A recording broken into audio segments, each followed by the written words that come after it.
경의중앙선의 비밀, 오늘은 경의중앙선의 특이한 전철역은 어디가 있는지 살펴보도록 하겠습니다. 지난 영상에서 소개한 바 있었던 경의선 신촌역, 이 역의 또 다른 특징은 민자 역사라는 데 있습니다. 신촌역 민자 역사의 추진은 1990년부터 이어졌습니다. 당시에 철도 역사가 노후되고 유동인구가 많은 지역을 중심으로 민자 역사 건립을 추진했고 경의선 신촌역도 이때 여기에 포함됩니다. 그러고는 2004년에 착공해 2006년에 문을 열었습니다. 총 6층 규모로 이 중 1층에서 4층은 쇼핑몰이, 그리고 5층과 6층은 영화관이 입점합니다. 이 경의선 신촌역이 있는 곳 주변은 연세대학교와 이화여자대학교가 있고 대학가를 중심으로 만들어진 신촌 상권에 있습니다. 그러나 오픈 당시 쇼핑몰의 입점률이 30%에 불과했고 2009년에는 공실률이 80%를 넘기더니 2012년에는 텅 빈 상가가 되었다고 합니다. 그래서 한동안 4개의 층은 텅 비어 있고 5층과 6층의 영화관만 영업을 한 적도 있었습니다. 신촌 민자 역사가 이렇게 된 데에는 상권의 특성을 제대로 분석하지 못한 점, 쇼핑 트렌드의 변화, 그리고 신촌 상권 유동인구 감소 등 여러 이유가 있을 것입니다. 그런데 한편으로는 과장 광고 논란과 법적 분쟁이 이어졌던 곳입니다. 이 1층부터 4층까지 쇼핑몰을 운영하던 업체에서는 점포를 임대 분양하면서 이 경의선 신촌역의 유동인구를 강조했는데, 경의선이 복선 전철화되면 5분에서 10분마다 열차가 운행하며 하루에 288회나 열차가 다니게 될 것이라고 홍보한 것입니다. 투자자들은 열차가 이렇게 자주 운행하게 되면 당연히 사람들도 자연스럽게 민자 역사로 발길이 이어질 것이라 생각했을 것입니다. 그러나 막상 개통하고 보니 이 경의선 신촌역에 운행하는 열차는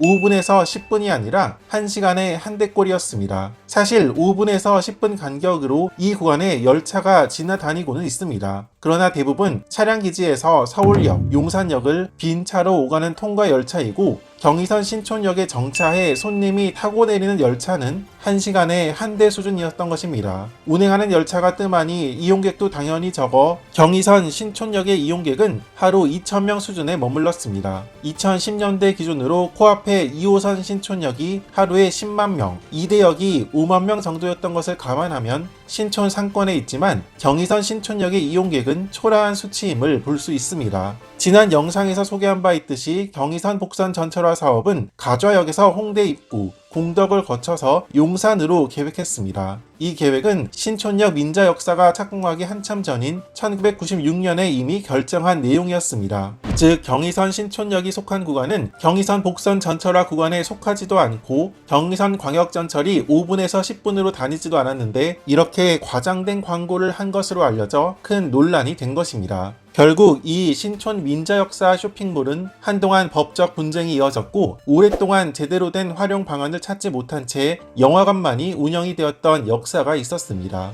지금은 새로 모 그룹이 이 민자 역사의 임대, 운용권을 인수, 오피스로 운영이 되고 있습니다. 보통 민자 역사는 철도 운영사 입장에서는 노후화로 인한 시설 개선이 필요할 때 때마침 많은 유동인구 확보가 가능한 곳에 추진하는 경우가 대부분입니다. 보통 상권이 큰 곳이라면 민자 역사가 속한 전철역의 이용객도 많은 것이 당연한 이야기겠지만, 경의선 신촌역은 이 구간의 특성상 많은 열차 운행이 불가능해 조금 다른 케이스라고 볼 수 있습니다. 현재 전국의 민자 역사 중에서는 상권 유동인구와 열차 이용객의 유입이 이루어져 활성화된 경우도 있지만, 과거의 신촌 민자 역사와 같이 여러 어려움을 겪었던 사례도 있습니다. 동인천역의 사례도 있고, 창동역의 경우는 아예 공사가 완료되지 못해 10년 넘게 이런 상태로 방치된 사례도 있습니다.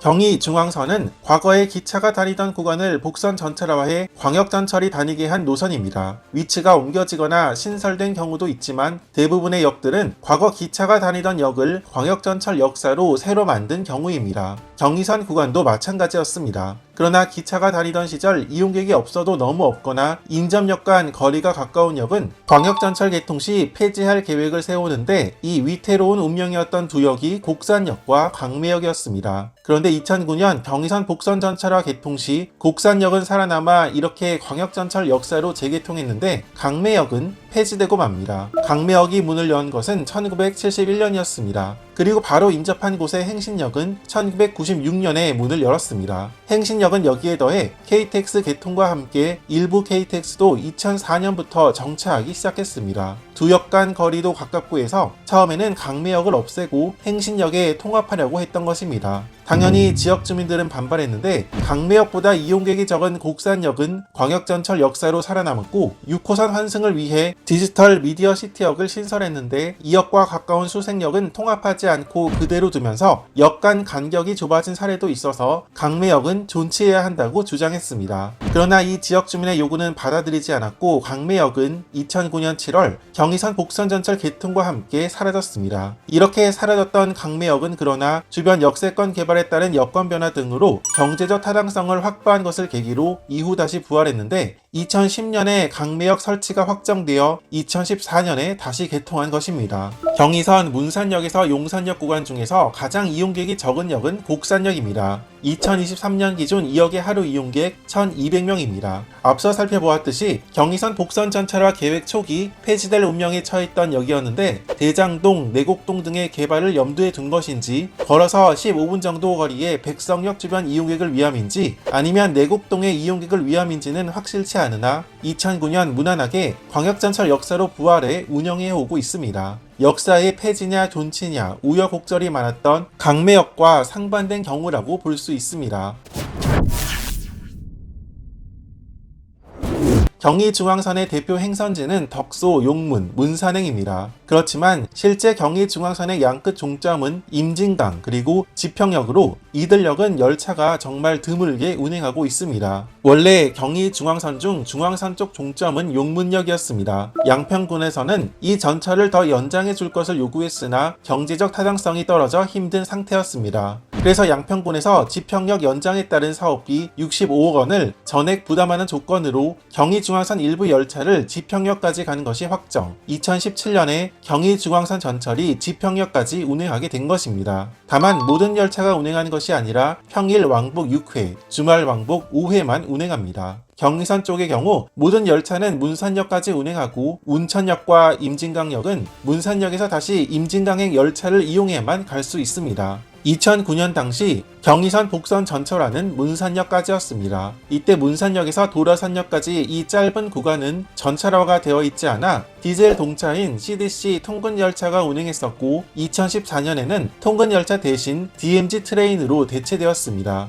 이 짧은 구간의 전철화 계획은 2018년에 착공되어 2020년에 임진강역까지 2021년에 도라산역까지 완료된 것입니다. 그래서 디젤 동차 대신 이런 통근형 전철이 운행을 하게 된 것인데 문산역에서 임진강역은 기존 문산행 열차의 연장이 아닌 별도의 셔틀 열차 방식으로 운행하고 있습니다. 참고로 이 전철화 계획 당시 운천역은 지을 계획이 없었으나 파주시에서 역 건설을 요구하였고 그래서 뒤늦게 운천역 건설이 확정된 것입니다. 운천역이 개통한 것은 2022년 12월이었습니다. 이 문산역에서 운천, 임진강역 구간은 이용객이 많지 않은 구간이기 때문인지 평일에는 왕복 2회, 주말에는 왕복 4회만 운행하고 있습니다. 평일에는 첫 차 다음이 막차인 것입니다. 이용객 역시 굉장히 적어 2023년 기준 임진강역 하루 65명, 운천역은 12명에 불과했습니다. 운천역은 전국 전철역 중에서 가장 이용객이 적은 역입니다. 이렇게 경의중앙선 중 특이한 전철역을 살펴보았습니다. 다음 경의중앙선의 비밀에서는 경의선 구간의 왜 개통이 연기되어 2014년에서야 완료될 수 있었는지 용산선 구간을 중심으로 살펴보도록 하겠습니다.